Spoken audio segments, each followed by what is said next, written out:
Assalamualaikum warahmatullahi wabarakatuh. Kembali lagi hari ini kita pada materi pelajaran manajemen farmasi dengan materi yaitu menghitung nilai persediaan akhir. Pada pertemuan sebelumnya kita telah mempelajari mengenai perhitungan nilai persediaan akhir dengan metode fisik. Nah, untuk kali ini kita akan mempelajari mengenai perhitungan nilai persediaan akhir dengan menggunakan metode perpetual. Pada metode perpetual ini, ada beberapa cara yang dapat dilakukan, yaitu dengan cara pivot, LIFO, dan rata-rata tertimbang. Pada metode pivot, itu diasumsikan bahwa barang yang dibeli pertama kali akan dipergunakan pula saat awal. Atau barang yang pertama kali kita beli, itu adalah nanti yang akan kita jual. Kemudian pada metode LIFO, nah ini kebalikannya, seperti yang sudah kalian ketahui. Pada metode LIFO, ini barang yang terakhir dibeli itu yang akan dijual pertama kali. Kemudian yang ketiga itu adalah metode rata-rata tertimbang. Di mana di sini kalian harus menghitung nilai rata-rata persediaan yang masuk. Nanti secara lebih jelasnya kita akan lihat pada contoh soal. Nah, dalam penyelesaian perpetual ini, setiap transaksi atau kejadian itu akan mempengaruhi besar atau banyaknya persediaan akhir. Jadi, baik itu pembelian, penjualan, semuanya itu tentu akan mempengaruhi persediaan akhir. Yang pertama, kita akan bahas mengenai metode pivot. Bila dalam metode fisik, saldo akhir harga diketahui pada akhir suatu periode, maka metode perpetual itu setiap saat dapat diketahui nilai saldo akhirnya. Nah, ini contoh soal untuk metode pivot. Bisa kalian perhatikan, persediaan awal barang di tanggal 1 Januari itu adalah 600 unit. Dengan harga per unitnya adalah Rp100. Kemudian tanggal 3 itu ada pembelian 800 unit. Harganya Rp200. Penjualan tanggal 8 Januari ini 1000 unit. Harganya dikosongkan karena ini nanti kalian akan menentukan 1000 unit yang terjual ini diambil dari tanggal berapa saja. Kemudian tanggal 12 Januari ada pembelian 600 unit dengan harga Rp300. Pada tanggal 18 Januari sebanyak 900 unit itu dengan harga Rp400. 20 Januari 1500 unit ada penjualan. Kemudian pembelian lagi tanggal 25 Januari sebanyak 500 unit dengan harga Rp500. Nah, untuk jawabnya kita bisa lihat pada tabel yang akan ditampilkan.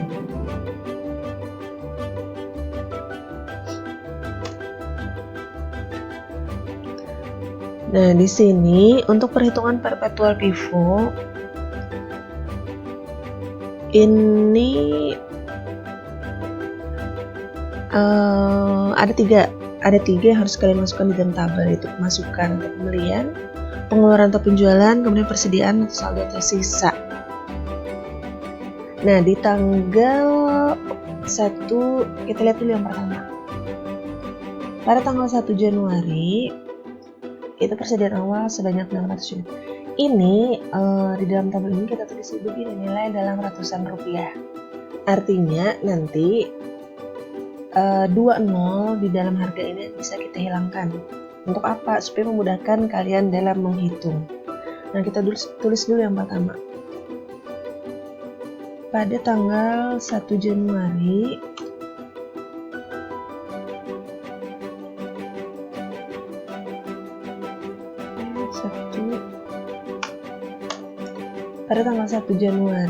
ini ada saldo 600 unit, harga per unitnya 1. Nah, di situ kan Rp100.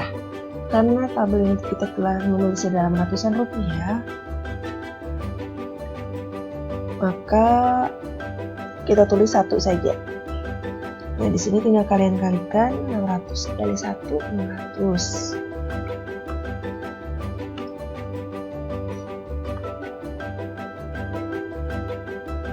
Kemudian ada pembelian di tanggal 3 Januari. Kita atur dulu ini. Satu.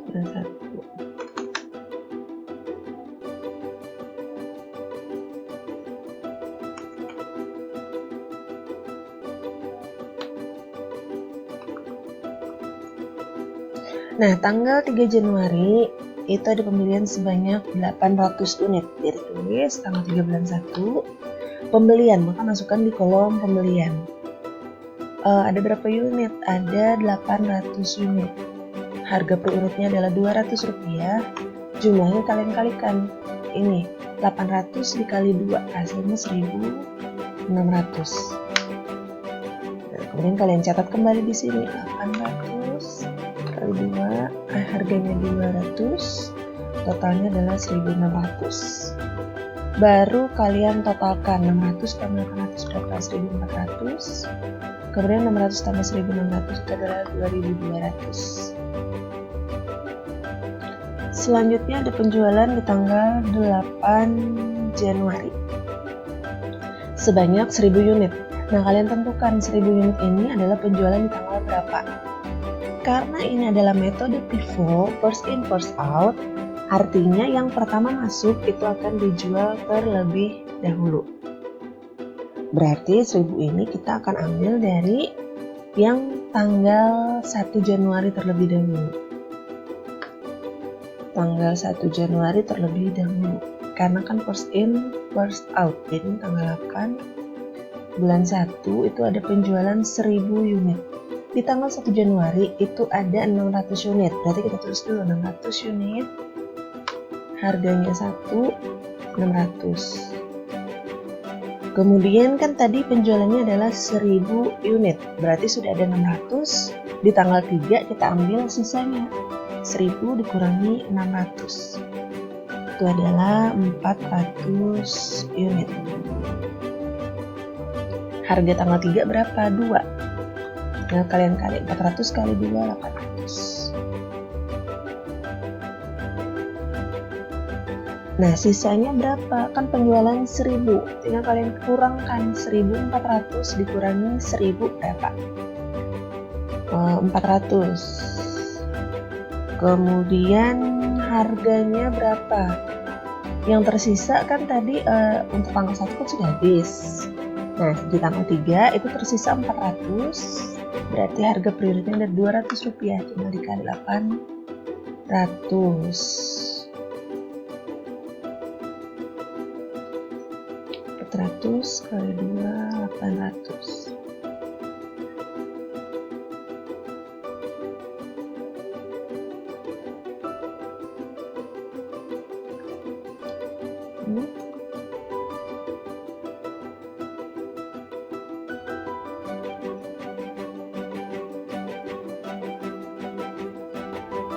Tuh ya, kita ini kan disusun dulu.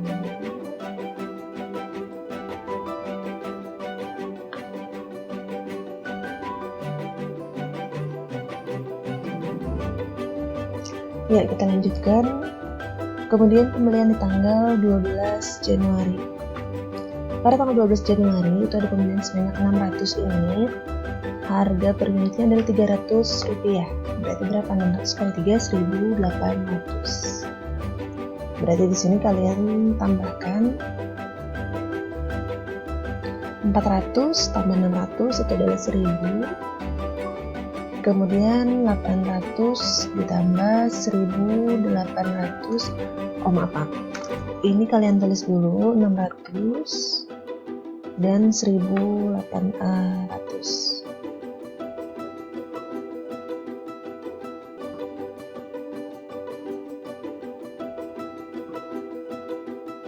Untuk harga per unitnya ini adalah 3 atau 300.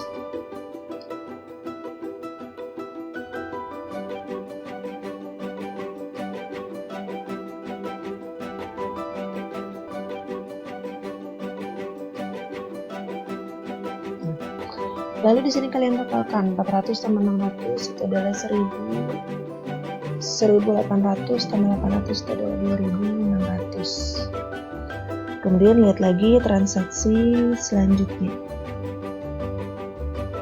Pada transaksi selanjutnya ini ada pembelian di tanggal 18 Januari.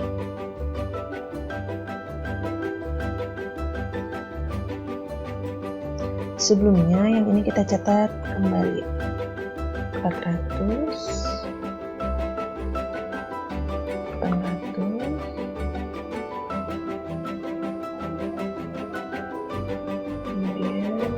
atas tadi ya, kita catat lagi 200, harga yang ketiga 1.800. Nah, pada tanggal 18 Januari ini ada pembelian 900 unit lagi. Harga per unitnya adalah 400, berarti totalnya adalah 3.600. Kalian catat lagi di sini. Ini harus dicatat terus per harga unit, karena nanti kan di penjualan kalian harus melihat satu-satu. Makanya ini harus kalian catat kembali. Kemudian tanggal 20 sebelumnya ini kalian totalkan dulu. 400 tambah 600 tambah 1.900 tambah 900 ada 1.900. Harga totalnya adalah 6.200. Nah, baru ke transaksi sesudahnya. Tanggal 20 Januari ini ada pembelian 1.500. Nah, seperti pertama tadi, ini adalah metode pivot, jadi juallah yang pertama dibeli. Ini kan persediaan sebelumnya ada 400, 600, 900 dengan harga 200, 300, dan 400. Maka 1.500 ini ambillah dari yang harga 200 terlebih dahulu. Berarti 400, harganya 2.800.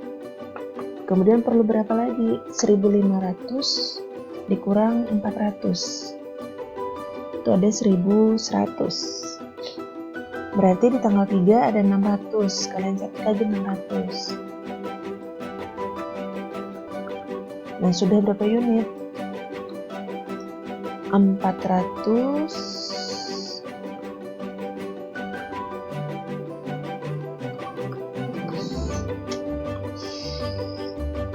Ini tadi 1.800.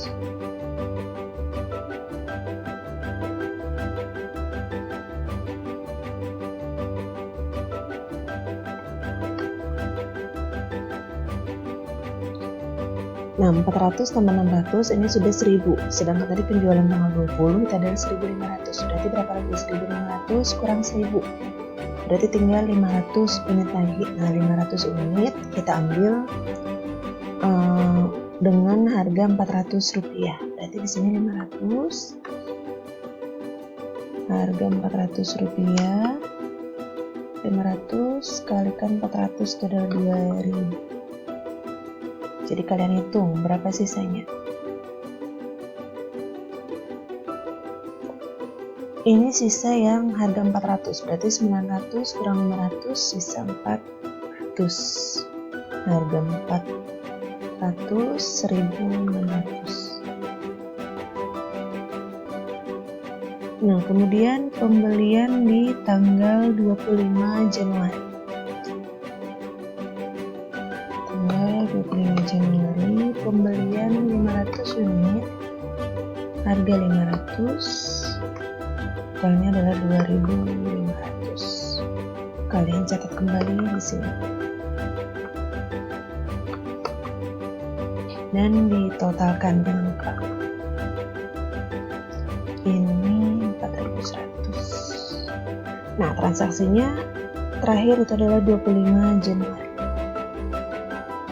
Maka kita ambil kesimpulan, jumlah unit saldo akhir itu adalah 900 unit. Kemudian nilai saldo akhirnya adalah, jangan lupa kembalikan 02 buah yang tadi kita hilangkan karena disebutkan dalam ratusan rupiah. Kalian tulis dulu 4.100 tambahkan 02. Tinggal taruh titiknya. Nah, berarti nilai saldo akhirnya adalah 410.000. Ini untuk metode pivot perpetual. Oke ya, semoga bisa dipahami.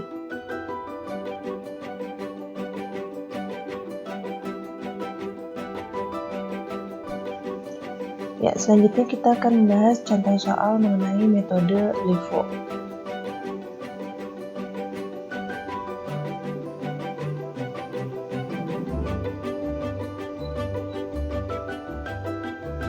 Pada metode LIFO, ini soal sama seperti contoh pertama tadi. Hanya saja perbedaannya itu terletak pada penjualannya, di mana pada metode LIFO ini adalah yang terakhir dibeli itu yang akan pertama kali kita jual. Mari kita tulis dulu dari transaksi yang pertama. Persediaan awal tanggal 1 bulan 1 ada 600 unit dengan harga Rp100. Kemudian tanggal 3 Januari pembelian 800 unit harga Rp200, berarti jumlahnya adalah 1.600.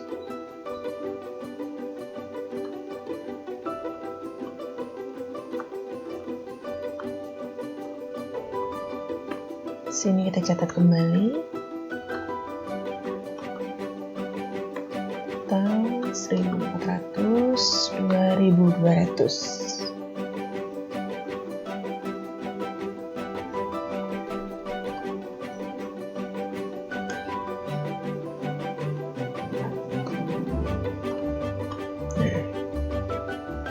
Kemudian transaksi selanjutnya, penjualan di tanggal 8 Januari. Karena ini adalah metode LIFO, maka yang kalian jual pertama kali ini adalah harga yang Rp200 ini. Penjualannya berapa? 1.000 unit. Yang Rp200 ada 800 unit. Maka kalian tulis terlebih dahulu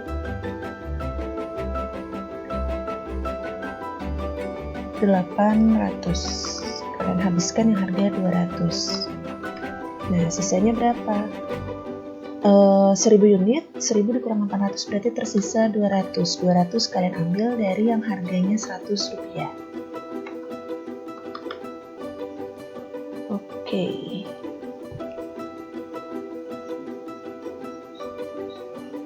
Berarti sisanya atau saldonya yang harga 100, 600 kurang 200. Itu adalah 400. Harga 100, jumlahnya 400. Nah, saldo ini kalian sesuaikan, harganya yang tersisa adalah harga berapa. Di sini ada harga 100, sisa 400 unit.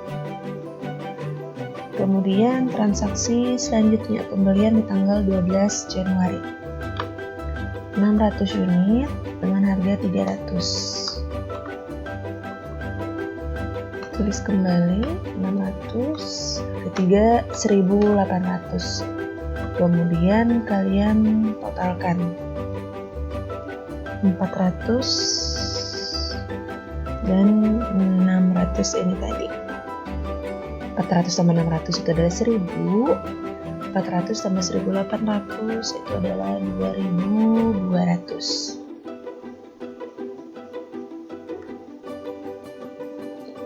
Kemudian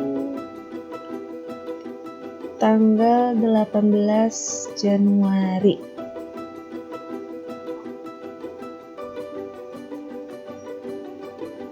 Tanggal 18 Januari ini adalah pembelian sebanyak 900 unit.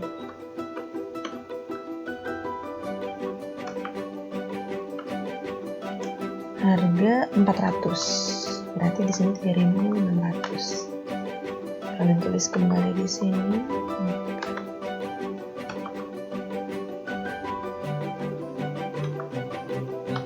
Yang di atas kalian tulis kembali penjabarannya supaya nanti ketika ada penjualan kalian mudah melihatnya. Penjualan itu diambil dari tanggal yang mana saja. Nah, ini kalian totalkan 400 tambah 600 tambah 900 ini adalah 1.900. Kemudian total harganya ada 5.800. Nah, lihat lagi transaksi selanjutnya. Setelah yang 18 ada penjualan di tanggal 20 Januari. Tanggal 20 Januari penjualan sebanyak 1.500 unit. Maka diingat, jangan sampai tertukar. Ini adalah metode LIFO.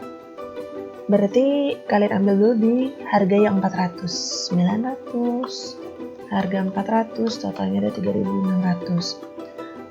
Butuh berapa lagi? 1.500 dikurang 900, tinggal 600. Berarti kalian lihat lagi yang di atasnya. Di harga 300. Harga 300 ini ada 600. Berarti pas kan ya? 1.500. Berarti 600, 3, 1.800.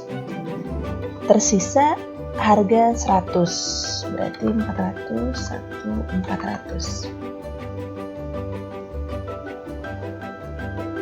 Nah, yang tersisa ini tinggal kalian lihat yang tersisa itu adalah yang harga berapa. Di sini harga 100, sisanya 400. Atau untuk menghitung sisa lebih mudah ini 1.900 dikurang tadi penjualan 1.500 ada 400. Untuk menentukan harganya tentukan yang tersisa harga berapa. Selanjutnya transaksi tanggal 25 Januari.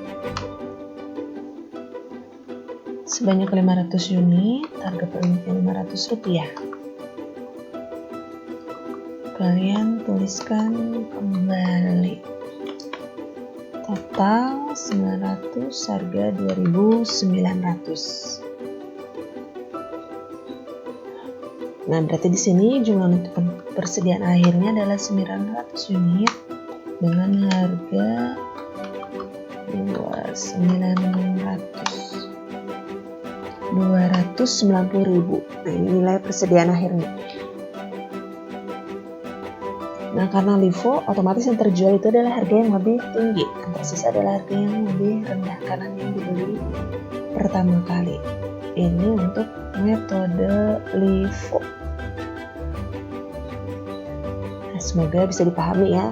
Nanti kalian kerjakan contoh soal atau soal ini juga silakan kalian catat dan kalian coba jawab sendiri di buku catatan kalian supaya terampil dalam mengerjakannya. Nah, yang ketiga itu adalah metode rata-rata tertimbang. Pada metode ini kalian harus menghitung rata-rata nilai persediaan yang masuk. Untuk perhitungan itu harga pokok unitnya akan selalu dihitung.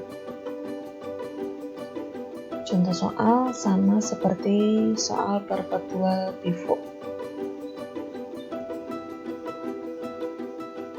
Oke, kita hapus dulu dan kita mulai mengerjakannya.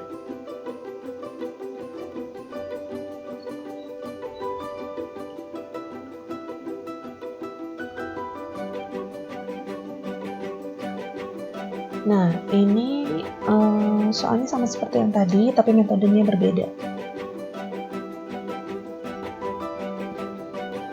Langkah pertama, silakan kalian catat persediaan akhir pada tanggal persediaan awal pada tanggal 1 Januari. 600, harga 100. Kemudian di tanggal 3 Januari. Pada tanggal 3 Januari ini ada pembelian sebanyak 800 unit. Harga per unitnya adalah Rp200. Nah, kemudian untuk saldonya ini kalian hitung. Banyak unit, 600 tambah 800 itu adalah 1.400. Kemudian 600 tambah 1.600 itu adalah 2.200.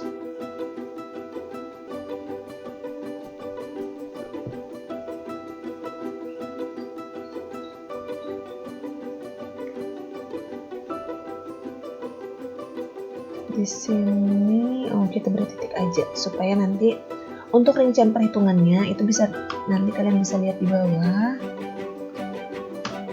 Oke.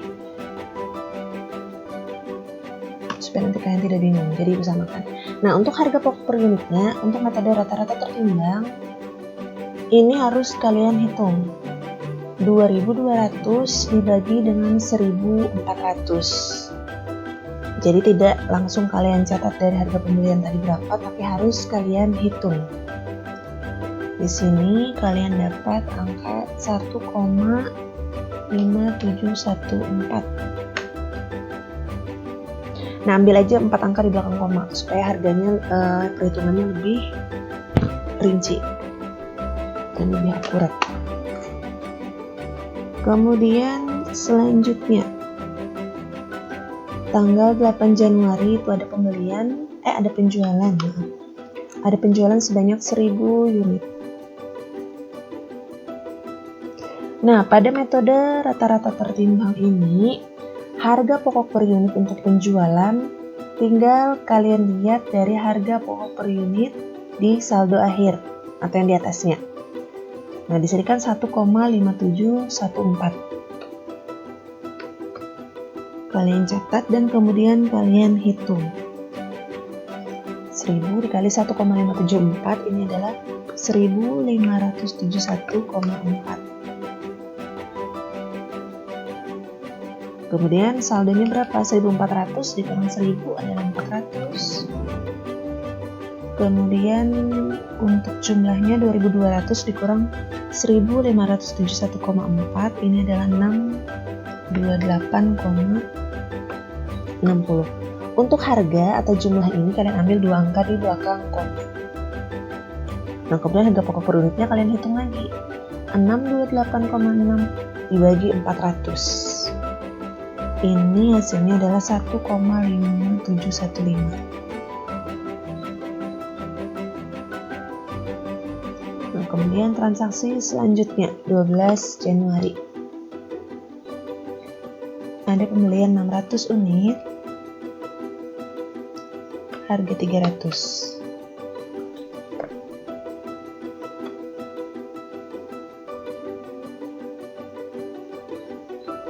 Kemudian tulis saldonya 400 tambah 600 itu adalah 1000. Kemudian 628,6 ditambah 1800 ini adalah 2428,6. Hitung harga pokok per unitnya 2428,6 dibagi 1000. Berarti 2,426. Ingat ya, mana yang koma, mana yang ribuan. Jangan sampai salah. Kemudian transaksi selanjutnya 18 Januari. Pembelian 900 unit dengan harga Rp400.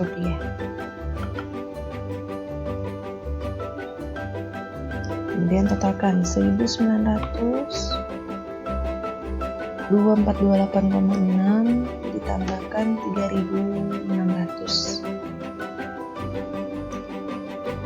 Totalnya 6028,6. Nah, selanjutnya tanggal 20 Januari. 20 Januari penjualan 1500. Oh ya, ini tadi dihitung. Pokoknya jangan lupa ya untuk selalu menghitung harga pokok per unitnya.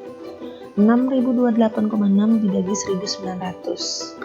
Hasilnya 3,1729. Nah, berarti di sini harga pokok per unitnya adalah 3,1729. Hasilnya 4759,35. Saldonya berapa? 1900 kurang 1500 berarti 400. Jumlahnya 6028,6 dikurang 4759,35. Hasilnya 1269,25. Harga pokok per unitnya kalian hitung lagi, jumlah dibagi banyak unit. Hasilnya adalah 3,1731. Kemudian terakhir tanggal 25 Januari 500 unit pembelian seharga Rp500, hasilnya 2.500. Saldonya 900. Jumlah akhirnya itu kalian tambahkan, hasilnya 3769,25. Harga pokok per unitnya kalian hitung 4,1880. Caranya sama. Nah, berarti didapat jumlah persediaan akhir ada 900 unit, nilai persediaan akhir adalah 3769,25. Kembalikan nolnya 2, berarti komanya geser 2 ke kanan. Jadi di sini komanya hilang. Nah, oke, nilai persediaan akhir. Ya, berarti nilai persediaan akhirnya itu adalah Rp376.925. Nah, untuk rincian perhitungannya nanti kalian bisa lihat di bawah. Intinya itu sama aja untuk rata-rata tertimbang. Untuk mencari harga pokok per unitnya itu kalian bagikan jumlah dengan banyak unitnya. Jadi nanti pada saldo ini kalian harus selalu menghitung banyak unit dan jumlahnya terlebih dahulu. Untuk harga pokok per unitnya kalian harus menghitung. Oke, kita lanjut. Ini metode taksiran atau kira-kira. Metode ini dipakai kalau secara fisik itu tidak memungkinkan, seperti karena kebakaran. Maka dipakai taksiran atau kira-kira. Ada dua cara, itu dengan harga eceran dan metode laba kotor. Kemudian metode nilai terendah. Dalam metode ini persediaan akhir dihitung dengan cara menentukan nilai terendah antara harga pembelian dan harga pasaran. Nah ini untuk pembelajaran kita hanya menggunakan tiga metode pertama tadi ya. Oke, sekian untuk pertemuan hari ini. Assalamualaikum warahmatullahi wabarakatuh.